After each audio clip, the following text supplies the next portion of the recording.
हो ऐसा पूरा मुंह पीला हो गया। किसका? उत्प्रेक्षालंकार। हरिद्रा द्रवक शालितम इव वदनम, ऐसा मुख हो गया जैसे हल्दी के पानी से मुंह धुल लिया गया हो तो हरदयान हरदयान पूरा पेरान पेरान मुंह हो गया। और निपतत वारी बिंदुनी नयने, आंखों से वारी माने जल की बूंदें गिरने लगी। तो आंखों से जो पानी की बूंदें गिरती हैं ना, वो आंसू होते हैं। अभी इनको पूरे भारतवर्ष की दशा बतानी है, उसके पहले ही आंखों में आंसू आ गया, पूरा चेहरा पीला पड़ गया, मन अनमनस्क हो गया और अंचित रोम कंचुकम शरीरम, पूरे शरीर में रोमांच हो गया, पूरे रोए खड़े हो गए। अंचित रोम कंचुकम शरीरम कंपमानम अधरम, अधरों में अधर कांपने लगे, इनके अधर और ओष्ठ क्या हुए? कांपने। भज्यमानंच स्वरम, माने बोलते कुछ और थे, स्वर टूट रहा था, स्वर टूट रहा, आधा कहते थे आधा अंदर ही रह जाता था। भज्यमानम च स्वरम, अब अवागच्छत, तो समझ गए। कौन समझ गए? योगीराज। योगीराज इस विमनायमान से, निपतत वारी बिंदुनी नयने से, रोम कंचुकम शरीरम से ये समझ गए कि जो ये बताने वाले हैं वो घटना कैसी है, वो घटना बड़ी दुखद होगी। और योगीराज चूंकि भूत वर्तमान भविष्य के त्रिकाल दृष्टा हैं, और खासकर बताने के पहले ही, घटना बताने के पहले ही जो मुनि का, जो ब्रह्मचारी गुरु का वर्णन किया अंबिका दत्त व्यास ने, उससे ही कितना खतरनाक है ये घटना, भारतवर्ष की दशा कितनी बुरी है, वो उनके इस शरीर के बनावट से समझा जा सकता है। अब इन्होंने क्या कहा कि वो अवागच्छत, समझ गए। क्या समझ गए? कि सकल अनर्थमयः, सकल वंचनामयः, सकल पापमयः, सकल उपद्रवमयः च अयं वृत्तान्तः इति, और ऊपर आ जाओ, अवगच्छत, ऐसा उन्होंने समझा, ऐसा उन्होंने समझा। अवगच्छत माने समझा कि सकल अनर्थमय, मय प्रत्यय का प्रयोग किया, अनर्थमय, सब कुछ जो है इसमें सब अनर्थ ही अनर्थ है। सकल अनर्थमय, और नीचे लिखा है वृत्तान्तः, अयं वृत्तान्तः सकल अनर्थमय, ये जो घटना बताएंगे भारतवर्ष की वो वृत्तांत अनर्थ से भरा हुआ है। सकल अनर्थमय और सकल वंचनामय, सकल वंचनामय क्या? अयं वृत्तान्तः, अयं वृत्तान्तः, ये जो भारतवर्ष की कथा है, भारतवर्ष की घटना है, इसमें सब धोखा ही धोखा है। जितने लोग सामने आके बोलते हैं सब धोखा ही धोखा है। हम कश्मीर के साथ हैं, हम आतंकवाद के खिलाफ हैं, हम ये कर देंगे वो कर, मैं अपनी बात नहीं कर रहा, मैं यहाँ जो लिखा उसकी बात। सकल वंचनामय, सब धोखा है। सकल वंचनामय, सकल पापमय, सब कुछ पापपूर्ण आचरण है। और सकल उपद्रवमयश्च, बहुत उपद्रव हो रहा है। अयम वृत्तांत, इस वृत्तांत से ये समझ में आ गया।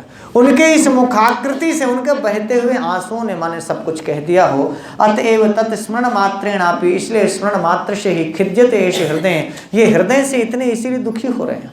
ये समझ गए कौन? योगीराज। योगीराज समझ गए कि हृदय से इतना दुखी होने के पीछे कि सब सकलमय, उपद्रवमय, पापमय, वंचनामय, अनर्थमय, ये सब कुछ वृत्तांत है। तन्ना हमेनम, तो मैं इनको निरर्थम व्यर्थ ही न जिगलापयिष्यामि और न वा चिखेदयिष्यामि। ना इन्होंने दो बातें, दो क्रियापदों का प्रयोग किया कि हम ये चाहते हैं कि इनको परेशान ना करें। क्या कहा? बोले कि मेरी ऐसी इच्छा कि ना जिगलापयिष्यामि, इनको हम बहुत ज़्यादा दुखी नहीं करना चाहता हूँ। ग्लई होता है ना, ग्लानी, ग्ला माने होता है ग्लानी, और पयिष्यामि इच्छा करने के अर्थ में सन्नंत प्रयोग किया। जिगलापयिष्यामि का मतलब हुआ दुखी नहीं करना चाह, ग्लानी में इनको डालना नहीं चाहता, बहुत ग्लान युक्त में इनको करना। और ना चिखेदयिष्यामि, बहुत खिन्न करूं, बहुत खेद हो इनको, बहुत कष्ट हो, बहुत दुख हो, ग्लानी हो, दुख हो, कष्ट हो, मैं ये दोनों चीज़ें नहीं चाहूँगा। बहुत ज़्यादा आप कोई आदमी बड़ा खतरनाक समाचार हो, उसको बताना ना चाहे, बार बार आप खोदोगे, बार बार बोलोगे, तो उसको उतनी ग्लानी होगी, उतना ही खेद होगा। तो ब्रह्मचारी गुरु की स्थिति को देख करके इन्होंने कहा कि हम इसको बहुत ग्लानि में और बहुत खेद में डालना नहीं चाहते हैं। अब ये सब जान ही गए कि सकल अनर्थमय, सकल पापमय, सकल उपद्रवमयश्च अयम वृत्तांतः। बोले कि न चा जिगला पैशामी, ना तो बहुत इनको ग्लानि युक्त करना चाहता हूँ, न वाच खेदैशामी, और ना बहुत ही खिन्न करना चाहता हूँ। इति चा विचिन्त्य, ऐसा विचार करके अब वो यहाँ से फिर बोलेंगे, समझाएंगे। अब ये पूरा समझाने वाला पैराग्राफ चलेगा, किसके लिए है? योगीराज बोलेंगे ब्रह्मचारी गुरु को समझाने के लिए कि अरे ब्रह्मचारी गुरु ज़्यादा परेशान मत हो, ज़्यादा परेशान मत हो। अब वो ये नहीं जानते हैं कि क्या हुआ, लेकिन थोड़ा बहुत चर्चा ब्रह्मचारी गुरु ने जो की है उसके आधार पर वो ब्रह्मचारी गुरु को इस पैराग्राफ में समझा रहे हैं। ये आपको देखने लायक है, और इसमें लोग बहुत धोखा खा जाता है, क्योंकि इस प्रकार की बातें ब्रह्मचारी गुरु ने कही हैं और समझाने के लिए यहाँ पर योगीराज ने भी कही हैं। अब योगीराज समझा रहे हैं किसको? बोले मुने, ये संबोधन है किसके लिए? ब्रह्मचारी गुरु के लिए। कौन कर रहा है? बोले विलक्षणोऽयं भगवान, अयं भगवान विलक्षणः, अयं भगवान। यहीं से समझाना शुरू किया, यहीं से। ईश्वर को मानने वाले हैं ना ब्रह्मचारी गुरु, इसलिए कहा कि भैया विलक्षणो अयम भगवान, विलक्षणो अयम, ये भगवान बड़े विलक्षण है। भगवान की बड़ी विलक्षण माया है। क्या?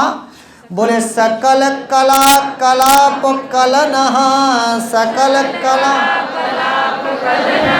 सकल माने सभी, कला माने कलाओं के, कलाप माने समूह को, कलना माने करने वाले, कलना माने करने वाले। हाँ जरा देखना, अनुप्रास अलंकार की छठा बिखेरी बड़ी सुंदर सी लाइन लिखी, सकल कला कलाप कलनः, सकल कला कलाप कलनः। और कला और कलाप में यमक अलंकार दिया, कला कला कला कला कला कला। यहाँ एक कला का अर्थ है कि भगवान की जितनी भी कलाएं हैं, भगवान की 64 कलाएं हैं पूरे, तो जितनी भी कलाएं आप देख रहे हैं सकल कला, और सभी कलाओं के कलाप माने समूह को, कलना माने रचने वाले, करने वाले, विलक्षणो अयम भगवान। ये भगवान बड़े विलक्षण है। जो कुछ भी सृष्टि में हो रहा है सब ईश्वर की इच्छा से हो रहा है। और सकल कालनः, सभी प्रकार के, सकल कालनः करालः कालः, सकल कालनः करालः, सकल कालना, समस्त, ये जो आप समस्त जरिता देख रहे हैं, जो सारी सृष्टि देख रहे हैं ना, ये, और इसमें जो भयंकर काल है, महाकाल, कराल काल, क्या लिखा? हाँ, भयंकर जो महाकाल है, काल है। और जितनी भी सृष्टि हो रही है इसमें, ईश्वर ने कहा कि जितनी सृष्टि आप देख रहे हो, जितनी भी आप इसमें देख रहे हो, अच्छा हो या तो बुरा हो, सब चीज़ों में सकल कालना, सबको नष्ट कर देने वाला, सबको समाप्त कर देने वाला ये महान काल, भीषण काल है। तो सकल कालनः, सबको काल के गाल में ले जाने वाला ये कराल काल है, ये कराल। तो सकल कालनः करालः कालः, कालना का जिसको जो काल के गाल में सब समा जाए वो है कालना, और इसीलिए वो करालह कालह कहा। क्या कहा? करालह कालह। इस कराल काल में कितना भी बड़ा आदमी हो, कितना भी दानी हो, कितना भी वीर हो, कितना भी महान हो, कितना भी पैसा हो, सब सकल कालना है। सकल कालना का मतलब सब कुछ सृष्टि के काल में समाने वाला है, सकल कालना। और ये काल इसीलिए कराल है। कोई मारे न मारे, सृष्टि एक दिन खुद मार देगी। बोले हाँ, कोई मारे न मारे, सृष्टि एक दिन खुद मार देगी। आपने बड़े से बड़े गुंडे को देखा होगा, या तो खुद से मर गया या तो मार दिया गया। सकल कालनः करालः कालः, या तो मार दिया जाएगा, तो जिसके भी द्वारा मारा जाएगा समझ लेना कराल काल ही ना, और नहीं तो 50 साल बाद, 60 साल बाद, 70 साल बाद, 80 साल बाद, 90 साल बाद, 100 साल बाद खुद ही कराल काल के चक्कर में खुद समाप्त हो जाएगा। यही बात समझा रहे हैं कौन? योगीराज। किसको? बोले सकल कालनः करालः कालः स एव कदाचित् पयः पूरितानि। बोलिए स एव कदाचित् अकूपारतलानि मरु करोति। सहे वो भगवान ही कदाचित कभी कभी पया पूरितानी, जो पानी से भरा हुआ था ना, अकूप रतलानी, बड़े बड़े समुद्रों को, ऐसी जगहों को मरुस्थल बना दिया। मरु करोति, वही भगवान कराल काल का है कि जहाँ बड़े बड़े, कभी किसी जमाने में बहुत बड़ा बड़ा समुद्र होता था, नदी होती थी, तालाब होते थे, बड़े बड़े अकूपा रतल समुद्र होते थे, उनको मरुस्थल बना दिया। सिंहो व्याघ्र भल्लोक गंडक फेरुषस सहस्र व्याप्तानि अरण्यानि, ऐसे जंगलों को जनपदी करोति। अर्थात जहाँ शेर थे, बाघ थे, भालू थे, गेड़ा थे, शियार थे, खरगोश थे, सस माने खरगोश, हाँ, गंडक माने गेड़ा, फेरू माने शियार, भल्लुक माने भालू, व्याघ्र माने बाघ, सिंह माने शेर। तो सिंह से, बाघ से, भालू से, गेड़ों से, शियार से, खरगोशों से, हजारों हजार इन जानवरों से व्याप्त अरण्यानि, जंगलों को जनपदी करोति। इसीलिए विलक्षणोयम भगवान, इसीलिए विलक्षणोयम। समझ में आ गया? बोले कि भगवान की इतनी महिमा है कि कहीं कहीं जहाँ समुद्र थे वहाँ मरुस्थल हो गए, जहाँ सिंह, बाघ, भालू, गेड़ा, सियार, खरगोश से व्याप्त अरण्य थे वो जनपद बने, बड़े अच्छे नगर हो गए, जिला हो गए। और मंदिर प्रासाद हर्म श्रृंगाटक चत्वर उद्यान तड़ाग गोष्ठमयानि नगराणि च काननी करोति, नगराणि च काननी करोति, नगरों को जंगल बना दिया। क्यों साहब? नगराणि च काननी करोति, नगरों को जंगल बना दिया। और नगर कैसे थे? बोले जिस नगर में मंदिर था, प्रासाद था, चौराहा था, बढ़िया उद्यान था, तटाक यानी सरोवर था, गोष्ठ में यानी मीटिंग हॉल थे, ऐसे नगराणी को काननी, इसीलिए विलक्षणोयम भगवान, इसीलिए कहा विलक्षणोयम। हाँ, नगरों को भी जंगल बना दिया और अकूपारतलानि, समुद्रों को मरुस्थल बना दिया और जंगलों को नगर बना दिया और नगरों को जंगल बना दिया। इसीलिए विलक्षणोयम भगवान, इसीलिए विलक्षणोयम। यहाँ तक समझ में आया? और बोले देखा, मंदिर प्रासाद हर्म श्रृंगाटक चत्वर उद्यान तथा गोष्ठमयान, ये विशेषण है नगराणी का। किसका? और वाक्य सिर्फ इतना है, नगराणी चा काननी करोति, नगराणी चा काननी। और ऊपर है अरण्यानि जनपदी करोति, अरण्यानि जन। और ऊपर है अकूपारतलानि को मरु करोति, अकूपारतलानि को मरु। इसीलिए भगवान विलक्षण है, वही सकल कला कलाप कलनहा है और सकल कालना करालहा कालहा है। ठीक हो गया? और उनका क्या काम है? बोले निरीक्षताम, जरा देखो तो सही, जरा निरीक्षण तो करो। बोले कदाचित अस्मिन्नेव भारते वर्षे, कभी इसी भारतवर्ष में यायुजी कई ही यज्ञ करने वालों के द्वारा राजसूयादि यज्ञ हव्ययाजिशत, राजसूयादि यज्ञ किए गए, राजसूयादि यज्ञ किए। यही भारतवर्ष की धरती है जहाँ बड़े बड़े राजसूय इत्यादि यज्ञ युधिष्ठिर ने किया, भगवान राम ने अश्वमेध यज्ञ किया, दशरथ ने पुत्रेष्ठ यज्ञ किया। यही वो भारतवर्ष की धरती है जहाँ बहुत सारे यज्ञ हुए। और कदाचित इह एव, कभी कभार यहीं पर वर्ष वात आतप हिम सहाने, वर्षा को, वात माने हवा को, आतप माने धूप को, हिम माने बर्फ को सह करके तपान से अतापशत, तपस्वी तपा करते थे। कभी हवा सहन किया, कभी हिम माने बर्फ को सहन किया, कभी आतप माने धूप को सहन किया। लिखा कि यह एव, यहीं पर वर्ष माने बारिश, वात माने हवा, आतप माने धूप, हिम माने बर्फ, सहानी माने सहने वाले, तपांसी अतापिशत, तपों को तपा, तप में तपे। यहीं पर इसी भारतवर्ष की धरती में वर्षा हो, ठंडी हो, गर्मी हो, बरसात हो, सब में यहाँ पर तपस्या करने वाले बड़े बड़े तपस्वी हुए। वो चाहे विश्वामित्र हुए हों, चाहे वशिष्ठ हुए हैं, चाहे अंगिरा हुए हों, कोई भी ऋषि, मार्कंडेय हों, भरद्वाज हों, सब ने वर्ष वात आतप हिम सहानी तपान से अतापिशत। और वो भी कहाँ? तो कहा कदाचित अस्मिन्नेव, कदाचित इह एव, कदाचित इह, ये वही भारतवर्ष की धरती है। और संप्रति तु, इस समय तो म्लेच्छ ही, उन म्लेच्छों के द्वारा गावो हन्यन्ते, गायें मारी जा रही हैं, वेदाः विदीर्यन्ते, वेदों को फाड़ा जा रहा है, स्मृतियाँ समृद्ध्यन्ते, स्मृतियों को रौंदा जा रहा है, मंदिराणि मंदिरीक्रियन्ते, मंदिरों को घुड़सार बनाए जा रहे हैं, घोड़े बांधे जा रहे हैं मंदिरों में। और बोले सत्याः पात्यन्ते, सतियों को पतित किया जा रहा है, संतश्च संताप्यन्ते, संतों को सताया जा रहा है। सर्वमेतन माहात्म्यम, ये सारा महात्म्य तस्यैव महाकालस्य, उसी महाकाल का है। इति कथम धीरे धौर्येऽपि, तो इतने धैर्यवान होने के बाद भी धैर्यं विधुर्यसि, आप धैर्य क्यों छोड़ रहे हैं?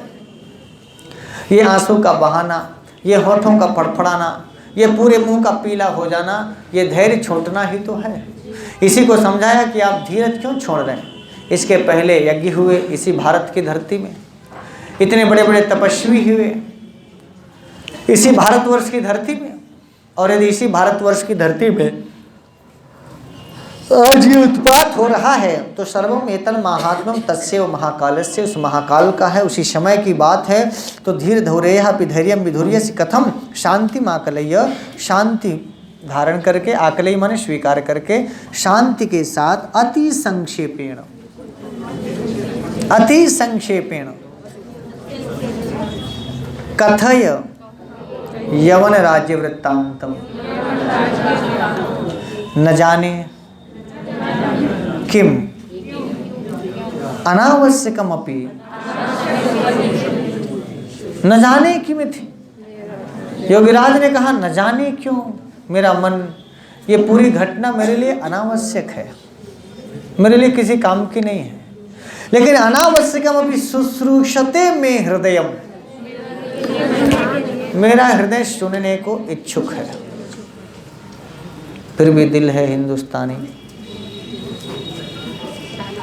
अब दिल हिंदुस्तानी है तो भारतवर्ष की दशा क्यों नहीं सुनेगा। परमात्मा का साक्षात्कार कर लेने के बाद भी वो कहते हैं कि अनावश्यकमपि, खुद कहते हैं न जाने किमिति अनावश्यकमपि, न जाने क्यों अनावश्यक होते हुए भी शुश्रूषते में हृदयम, सुनने को मन करता है मेरे हृदय को। इति कथयित्वा तूष्णीम अवतिष्ठे, ऐसा कह करके चुप हो गए। अवागच्छत है लंग लकार का ना, अव है और आंग उपसर्ग है, अगच्छत अवागच्छत माने समझा, और जिगला पे ग्लई हर्षक है, जहाँ ग्लई माने ग्लानी करना, जहाँ हर्ष का हर्ष समाप्त हो जाए, जब हर्ष या खुशी समाप्त हो जाए, ऐसी धातु है, ग्लई धातु है। और सन्नंत प्रयोग करेंगे लट लकार में, उत्तम पुरुष के एक वचन में बनेगा जिगला पैशामी। क्या बनेगा? अर्थात मैं इनको ग्लान युक्त नहीं करना चाहता। ऐसी एक क्रियापद है चिखे दैशामी, खिद धातु है, निजंत में सन्नंत के साथ उत्तम पुरुष एक वचन में आप करेंगे, बनेगा चिखे दैशामी। अर्थात मैं इनको खिन्न भी नहीं करना चाहता, कष्ट में डालना नहीं चाहता, दुखी नहीं करना चाहता। इसीलिए वो समझाते हैं कि सकल कला कलाप कालनः करालः कालः। निरीक्षताम भी लोट लकार का है, प्रथम पुरुष एक वचन, जैसे पठ्यताम लिख्यताम चल्यताम गम्यताम अभी आपने पढ़ा, लेकिन कर्मवाच्य का है, ध्यान में रखेंगे। और एक क्रियापद है ना लुंग लकार का है, व्ययाजिषत, व्ययाजिषत वी उपसर्ग है, जैसे धातु से कर्मवाच्य का लुंग लकार प्रयोग। और अतापिशत भी लुंग लकार का है, अतापिशत, तपान से अतापिशत, याद आया? तपान से अतापिशत, इसको भी कहा, ये लुंग लकार का प्रयोग किया तप धातु से। अता और हन्यन्ते विदीर्यन्ते, ये सब भी कर्मवाच्य, हन्यते हन्यते हन्यन्ते, या विदीर्यते विदीर्यते विदीर्यन्ते, इसलिए गावः है तो हन्यन्ते, म्लेच्छैः गावः हन्यन्ते, कर्मवाच्य का प्रयोग हुआ। कर्ता में तृतीया लगाई, और म्लेच्छैः ये तो कर्तृपद हो गया, गावः ये कर्म पद हो गया। अब गावः गौ गाम गावः, गावः बहुवचनांत प्रयोग किया, इसीलिए गावः हन्यन्ते। वेदाः बहुत हैं तो कर्तृपद वही लीजिए, म्लेच्छैः वेदाः विदीर्यन्ते, कर्मवाच्य का वाक्य हुआ। वेदाः वेद फाड़े जा रहे हैं, किसके द्वारा? म्लेच्छैः। तो म्लेच्छैः गावः हन्यन्ते वेदाः विदीर्यन्ते, स्मृत्या समृद्ध्यन्ते, मंदिराणि मंदिरीक्रियन्ते, सत्या पात्यन्ते, संतश्च संताप्यन्ते। सबका कर्ता एक है और सबका कर्म बदल गया, इसीलिए संताप्यन्ते, पात्यन्ते, क्रियन्ते, मंदिरीक्रियन्ते, समृद्ध्यन्ते, विदीर्यन्ते, हन्यन्ते, ये सब कुछ कर्मवाच्य की लाइनें हैं। कर्मवाच्य का भी बहुत प्रयोग किया है अंबिका दत्त व्यास ने, समझ में आ रहा है? हाँ, नहीं तो विदीर्यन्ते नहीं लिखते। तो जो वेदा में बहुवचनांत है वो कर्म है। क्या है? म्लेच्छाः वेदान विदीर्यन्ति, ऐसा प्रयोग करते हैं। अब म्लेच्छैः वेदाः विदीर्यन्ते, ऐसा प्रयोग हुआ कर्मवाच्य में। करेंगे इसको। हाँ, तो अब इस तरह के वाक्य आप आए तो आप देखते रहिएगा, समझते रहिएगा कहीं पर। और देखो कुछ जंतुओं के नाम भी गिनाए हैं। सिंह, व्याघ्र, भल्लूक, गंडक, फेरू, शस, सबका समझ में आ गया। फेर जो फेफकार है, शियार। बाकी सस जान ही रहे, खरगोश को। सिंह जान ही रहे, व्याघ्र भी, भल्लूक भी, गंडक गैंडा को कहते हैं। ये सब जंगल में रहने वाले प्राणी, पशु हैं। कर लेंगे इसको। कर्मवाच्य के प्रयोगों का बाहुल्य। हरिद्रा द्रवक शालितम इव, उत्प्रेक्षा अलंकार। हरिद्रा द्रवक शालितम इव, कर लेंगे। यदि आप ध्यान से पढ़ेंगे ना तो ऐसा कुछ है ही नहीं कि आपसे पूछे और ना बने, आपसे पूछे और ना बने। अर्थात मुंह में ऐसी पीतिमा है मानो हल्दी के पानी से मुंह धुल लेने पर जो थोड़ा हरिदाइन हरदाइन पेराइन पेराइन मुंह लगता है, ऐसा ही मुंह हो गया है। किसका? अथ सह मुनि, यही है ना। इसके बाद वो मुनि बोले भगवान। अब कहानी शुरू करते हैं। किसकी? भारतवर्ष की दशा बता रहे हैं। ये भगवान किसके लिए? हाँ, कौन बोल रहा है? बोले धैर्येण प्रसादेन प्रतापेन तेजसा वीर्येण विक्रमेण शांत्या श्रिया सौख्येन धर्मेण विद्यया च सममेव परलोकम सनाथितवति तत्र भवति वीर विक्रमादित्ये। वीर विक्रमादित्ये परलोकम सनाथितवती, यहीं से अर्थ लेना। वीर विक्रमादित्य के परलोक को सनाथ कर देने के बाद, ये नहीं अपनी धरती को अनाथ कर दिया और परलोक को सनाथ कर दिया। अंबिका दत्त व्यास की लेखनी का चमत्कार देखना। वीर विक्रमादित्य जैसे लोग जहाँ भी जाएंगे वो सनाथ ही होगा, और जिस धरा को छोड़ देंगे वो अनाथ ही होगा। तो उन्होंने ये कहा कि परलोक चले गए, नहीं, बोले परलोक को सनाथित कर देने पर, बोले परलोकम सनाथितवती तत्र भवति वीर विक्रमादित्य। आदरणीय वीर विक्रमादित्य जब इस लोक को छोड़कर चले गए, क्या क्या छोड़ के गए और किसके साथ गए, इसको देखना। बोले धैर्येण प्रसादेन प्रतापेन तेजसा वीर्येण विक्रमेण शांत्या श्रिया सौख्येन धर्मेण विद्यया च समम। साकम सार्धम समम के साथ तृतीया लगती है। और लगाया कि केवल वीर विक्रमादित्य अकेले नहीं गए, वीर विक्रमादित्य के साथ उनका धैर्य गया, उनकी प्रसन्नता गई, उनका प्रताप गया, उनका तेज गया, उनका वीर्यता पराक्रम गया, उनकी शांति गई, उनकी श्रीमने शोभा गई, उनकी सौख्यता गई, उनका धर्म गया, अपनी विद्या च सममेव, इन सब के साथ वो परलोक चले गए। वीर विक्रमादित्य के साथ उनके सारे गुण भी इस लोक को छोड़कर मानो परलोक चले गए। कहानी बताने की स्टाइलिश अंदाज देखना, ब्रह्मचारी गुरु का भी और लेखक का भी। लेखक अंबिका दत्त व्यास ने कहा कि अंबिका दत्त व्यास ये लिखते हैं कि अपने साथ उनकी विद्या, उनका प्रसाद, उनका धैर्य, उनका तेज, उनका वीर, उनका विक्रम, उनकी शांति, उनका सौख्य, उनका धर्म, उनकी विद्या, सममेव, इन सबके साथ साकम सार्धम समम सायुक्ते प्रधाने, कहा कि इन सबके साथ वो परलोक चले गए। और तत्र भवति वीर विक्रमादित्य, आदरणीय वीर विक्रमादित्य के परलोक चले जाने पर हुआ क्या यहाँ? बोले शनैहि शनैहि धीरे, पारस्परिक विरोध, धीरे धीरे विरोध बढ़ने लगा। अब शिथिलीकृत स्नेह, आपस का प्रेम शिथिल होने लगा। और स्नेह बंधन के शिथिल हो, स्नेह बंधन किसमें? राजाओं के बीच जो आपस में स्नेह बंधन था वो परलोक चले जाने पर धीरे धीरे, भाई उन्हीं के कारण सब राजा आपस में मिलजुल करके रहते थे, सब आपस में एक दूसरे से मिलते जुलते रहते थे, कोई जयचंद जैसा पैदा नहीं होने पाता था। तो उनके चले जाने पर धीरे धीरे राजाओं के बीच का प्यार कम होने लगा। विशिथिलीकृत स्नेह बंधनेषु, किसका? बोले राजसु। और क्या हुआ? बोले भामिनी भ्रूभंग भूरि भाव प्रभाव पराभूत वैभवेषु भटेषु। अब बोले भामिनी भ्रूभंग, बोली बड़ी बड़ी जो भामिनियां हैं, जो भौहें दिखाने वाली कामिनियां हैं, जो स्टाइलिश अंदाज में मटक मटक के चलने वाली हैं, उनके भ्रूभंगों के भूर माने बहुत अधिक भाव के प्रभाव में आ गए। भामिनियों के भाव भंगिमा के प्रभाव में आ गए कौन? बोले बड़े बड़े योद्धा। और इससे पराभूत माने पराजित होने लगा उनका वैभव, उनका वीरता रूपी जो पराक्रम था वो पराभूत होने लगा। किसका? बोले भट्टों का। भट्ट माने योद्धाओं का। योद्धा कभी किसी भामिनी के भाव विभाव में नहीं आते थे। और बोले कि जैसे वो राजा गए तो लोग अपने यहाँ एक एक ठो रखने लगे, भामिनी रखने लगे, हाव भाव विभाव प्रभाव में धीरे धीरे आने लगे। जिन योद्धाओं को मल्ल अखाड़ा में सवेरे सवेरे जाना चाहिए था वो मल्ल अखाड़ी में जाने लगे। भामिनी लिखा नहीं है, इसका भाव आप बता रहे कि जो जाकर के यहाँ मल्ल युद्ध में कसरत करते थे, सवेरे दूध पीते थे, माठा पी पी करके बढ़िया कसरत करते थे, वो कहीं और जाने लगे। यही है भामिनी। क्या लिखा है? भामिनी भ्रूभंग के भूरिभाव के प्रभाव में आकर के वैभव उनका पराभूत हो गया, ऐसे भट्ट हो गए। राजाओं के बीच में प्यार घटने लगा और स्वार्थ चिंता, राष्ट्र चिंता नहीं, स्वार्थ चिंता में, और उसकी संतान, स्वार्थ संतान मतलब विस्तार, चिंता का विस्तार, और इतना वितान कि एक तान हो गए। एक तान माने एकाग्र चित्त हो गए। अपने स्वार्थ चिंतन के विस्तार में ही एकाग्र चित्त हो गया कौन? अमात्य वर्गेशु। सारे मंत्रीगण अपने अपने स्वार्थ के विस्तार में उसी में एकतान हो गए, माने उसी में एकाग्र हो गए। केवल हमारा स्वार्थ किधर जाएगा, मेरा बेटवा चुनाव लड़ेगा कि हमारी औरत चुनाव लड़ेगी, हमको ये पद मिलेगा कि नहीं मिलेगा, हमको यहाँ से टिकट मिलेगी कि नहीं मिलेगी, हमारा साला, हमारा जीजा, हमारा बेटवा। यही है स्वार्थ संतान वितान एकतानेषु अमात्य वर्गेषु।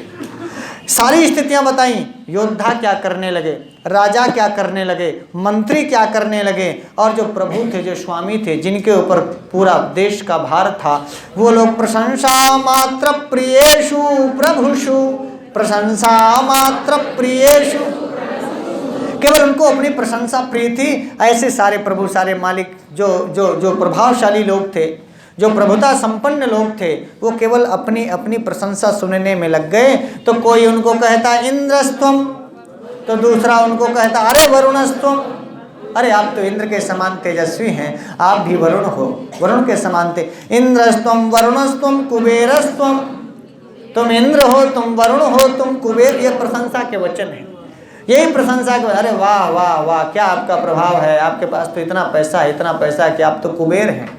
कोई पूछा रे आपके पास तो इतनी ताकत है, इतनी ताकत है, इतनी ताकत है कि आप तो इंद्र हैं। कोई बोला रे आप तो वरुण हैं, आप तो वरुण हैं, आप तो वरुण हैं, बड़ा बरसते हैं, जिसके ऊपर मन हुआ उसी के ऊपर बरसने लगते हैं, आप तो वरुण हैं। इंद्रस्तम वरुणस्तम कुबेरस्तम इति वर्णना मात्र शक्तेषु बुद्धजनेषु। तो विद्वान जन सिर्फ इसी में लग गए, आप तो इंद्र हैं, आप तो कुबेर हैं, आप तो फलाने। ऐसी लेखनी यही लिखने लगी।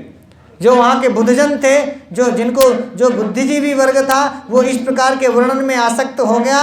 ऐसे समय में कश्चन गजनी स्थान निवासी, ये ऐसे टाइम में कोई गजनी स्थान का रहने वाला महमूद गजनवी जिसको आप कहते हैं, यवना ससेना, ऐसा कोई यवन ससेना माने सेना के साथ प्राविशत माने प्रवेश किया भारतीय वर्षे।